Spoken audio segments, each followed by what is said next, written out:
आज हम जिस विषय पर बात करेंगे वो है क्रोध। क्रोध वो भावना है जो हमारे सारे जीवन को घेर कर रहता है। क्रोध को ना उम्र की मर्यादा है, ना ही ज्ञान की।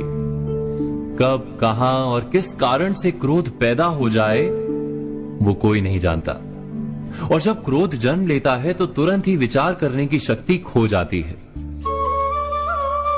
बुद्धि पर अंधकार छा जाता है। वर्षों के संबंध पल भर में टूट जाते हैं। सारा जीवन बिखर जाता है। किसी भी कारागार में जाकर देखिए, अधिकतर अपराधी क्षण भर के क्रोध का दंड भोगते हुए दिखाई देंगे, पर फिर भी हम क्रोध पर अंकुश नहीं लगा पाते।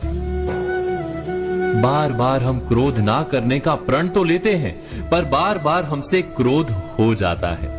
ये क्रोध वास्तव में क्या है, क्यों जन्मता है और क्यों अंकुश में नहीं रहता?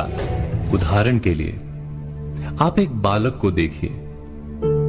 उसे किसी वस्तु की इच्छा होती है और उस समय अगर उसे वो नहीं मिलती या कोई उसे भयभीत करता है तो वो प्रतिक्रिया देता है। बालक की प्रतिक्रिया क्रोध है, क्योंकि बालक निर्बल है, निसहाय है। बालक अपनों से बड़ों को अपने वजूद का एहसास, अपने अस्तित्व की प्रतीति करवाने का प्रयास करता है क्रोध के माध्यम से। बड़े होने पर भी हम क्या ऐसा ही नहीं करते? क्या क्रोध हमारे भीतर बैठे बालक का प्रतिभाव नहीं? अर्थात क्या क्रोध वास्तव में केवल बालक जैसे व्यवहार का नाम नहीं? जब अहंकार को घाव होता है, जब भय लगता है, जब कोई वस्तु हमें प्राप्त नहीं होती, तब हमें क्रोध आता है, ठीक किसी बालक की भांति। हम जानते हैं कि आईने के सामने खड़े होकर मुंह बनाने का खेल बालकों को शोभा देता है, बड़ों को शोभा नहीं देता। फिर भी हम बालक की भांति क्रोध करना बंद नहीं करते। हम अनुभव से जानते हैं, दूसरों को देखकर बता सकते हैं कि क्रोध से कभी कुछ प्राप्त नहीं होता।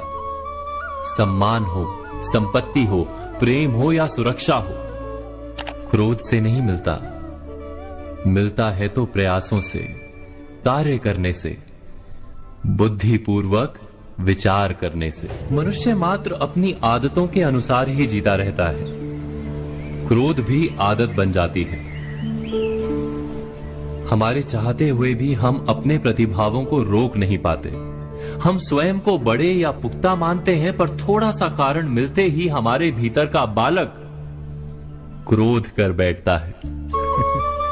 अर्थात क्रोध वास्तव में और कुछ भी नहीं, हमारी बालक बुद्धि का नाम है। जैसे ही हम इतना स्मरण में रखें कि हम बालक नहीं, बालक जैसा व्यवहार हमें शोभा नहीं देता, वैसे ही क्रोध स्वयं ही बंद हो जाता है। क्या ये सत्य नहीं? इस पर विचार मनन अवश्य कीजिएगा।